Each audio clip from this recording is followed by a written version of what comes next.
السلام عليكم، كي دايرين؟ لاباس عليكم؟ نتمنى هاد لا فيديو يلقاكم بخير وعلى خير وانتم في احسن الاحوال. كي بقيتو مع الصيام واش كلشي هو هذاك؟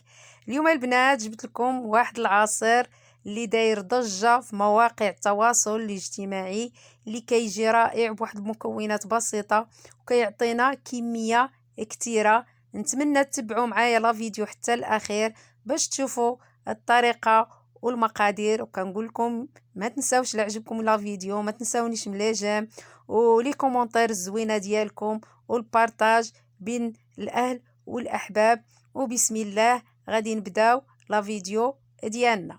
لهاد العصير غادي نحتاجو لواحد كاس ديال السكر سنيده، وواحد البرتقاله حامضه، وواحد الكاس ديال الياغورت بنكهه الفاني. اول حاجه غادي نديرها، غادي ناخذ ديك البرتقاله ديالي اللي غسلتها البنات مزيان وحكيتها بواحد الشيته. حيدوا لها داك الوسخ وداك التراب. انا درت واحد الشيته وحكيتها مزيان تنقيتها. وغادي ناخذ الحكاكه ونحك ديك التشينه او البرتقاله ديالي في الحكاكه الرقيقه كما راكم تشوفوا معايا. غادي نحكها مزيان مزيان وما توصلوش البنات لديك القشره البيضاء لان كتعطينا المراره. كما راكم تلاحظوا معايا غادي نحكها من جميع الجوانب. هنايا كما راكم تشوفوا معايا بعد ما حكيت البرتقاله ديالي كي راكم تلاحظوا انا ما حكيت لهاش ديك القشره كما قلت لكم القشره البيضاء اللي نوريكم هنا في الصوره. حكوا غير ديك القشره التشينيه. نفس الطريقه غادي نديرها للحامضه حتى هي غادي نحك لها غير القشره الصفراء ديالها ما نوصلش للقشره البيضاء. يعني نقول لكم البنات الا وصلتوا للقشره البيضاء غادي يجيكم العصير مر. هذا هو السر ديال هذا العصير. كما شفتوا معايا انا غادي نكمل ديك الحامضه نحكها بنفس الطريقه اللي حكيت بها البرتقاله ديالي حتى غادي نكملها وغادي نولي معاكم. هنا بعد ما حكيت البرتقاله والتشينه كما راكم تشوفوا معايا غادي نزيد عليهم داك الكاس ديال السكر سنيده. هنا القياس عندنا كاس العنبه. وغادي نزيد داك الياغورت اللي قلت لكم بنكهه الفاني. وغادي نخلط بواحد السباتيل مزيانه البنات. خلطوه بحال اللي بقاو تحكوا كما راني ندير انايا كما راكم تشوفوا هنايا في الصور. حكوا مزيان البنات حتى يطلق داك سكر سنيده الماء ديالو كما راكم تلاحظوا معايا. هنايا انا راني نحاول نخلط ونحك. واحد الريحه البنات راها طالعه مع ريحه الفاني والتشين والحامض. واحد الريحه طالعه ما نقول لكمش البنات واخاني صايمه شهاتني. كما راكم تشوفوا معايا انا بعد ما ولا لي الخليط سائل غادي نوليو عند البرتقاله والحامضه ديالنا اللي غادي نقيوهم. غادي نبدا بالتشينه اللي غادي نحيد لها القشور ديالها كما راكم تلاحظوا. نحيد لها داك القشره ديالها كامله وغادي نقسمها على زوج ونحيد لها دوك العروقه اللي عندها لداخل. هنا انا البرتقال ديالي او التشين ديالي ما فيش العلف او العظم. عندي ما في ماشي التشين اللي يكون فيه العظام كما قلت لكم. غادي نكتفي غير باش نقطعها هكا طروفه صغار ونزيدها على داك الخليط ديال سكر سنيده والياغورت. هنايا الحامضه ديالي حتى هي غادي نقيها بنفس الطريقه. واش حتى هي الحامضه غادي نحيد لها البنات ديك القشره البيضاء. انا واخا حيدت القشره ديال الحامض بقى لي داك القشور البويض غادي حتى هما نحيدهم نقيهم مزيان كما راكم تلاحظوا معايا. وغادي نقسمها ونحاول نقيها مزيان من داك العلف. فليوها البنات مزيان. حيدوا داك العلف ما ديروش العلف في العصير لان غادي يعطينا المراره في العصير ديالنا. كما راكم تشوفوا انا غادي نقطعها طريفات صغار ونبقى نقيها كما راكم تشوفوا هنايا. تاع الفخ ما تفوت معاكم في داك العصير. انا غادي نكمل التقطاع ديال الحامضه ديالي كامله وغادي نضيفها للخليط وغادي نولي باش نكمل معاكم.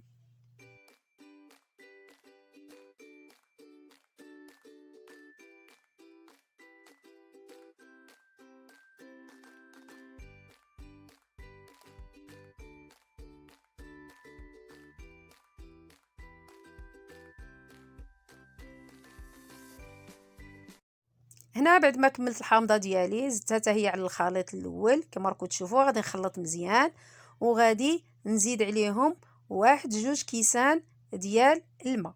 هنايا هاد الكاس البنات كيهز ربع لتر المجموع.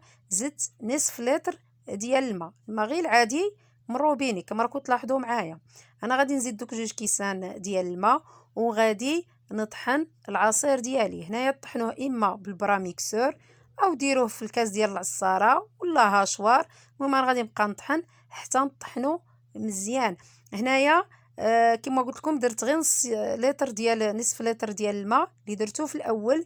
من بعد غادي عاد نزيد الماء وغادي نقول لكم شحال تخلي بالضبط ديال الماء في العصير. هنا بعد ما طحنت مزيان داك العصير ديالي غادي ناخذ واحد الصفايه اللي العيون ديالها رقاقه البنات باش ما يهودليش داك الخش، وغادي نصفي داك العصير ديالي مزيان كما راكم تلاحظوا. غادي ناخذ واحد الصفايه اللي غادي واحد سباتيل اللي غادي نعاون بها حتى يهود لي العصير ديالي كامل ويبقى لي داك الاخر داك التخت ديالو كما راكم تلاحظوا. هنايا انا هذا ما غاديش نلوحو، غادي نعاود نديرو في واحد الاناء وغادي نزيد له واحد الكاس ديال الماء وغادي نعاود نطحنو مره اخرى باش ما نضيعوش.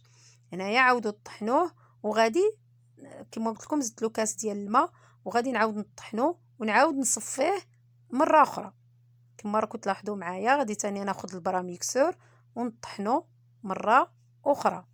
هنا المجموع ديال الماء اللي خدا لي هاد العصير البنات لحقاش درت في الاول 2 كيسان قلت لكم نصف لتر، ودرك تاني من عاود طحنتو زدت له كاس، وفي الاخير تاني زدت له كاس. خدا مني لتر ديال الماء غير باش نكونوا متفاهمين. زيدوا يوطرو ما تفوتوش يوطرو نتاع الماء البنات، اللي بغاه خفيف ما عليه غير يزيد الكميه ديال الماء اللي بغاها.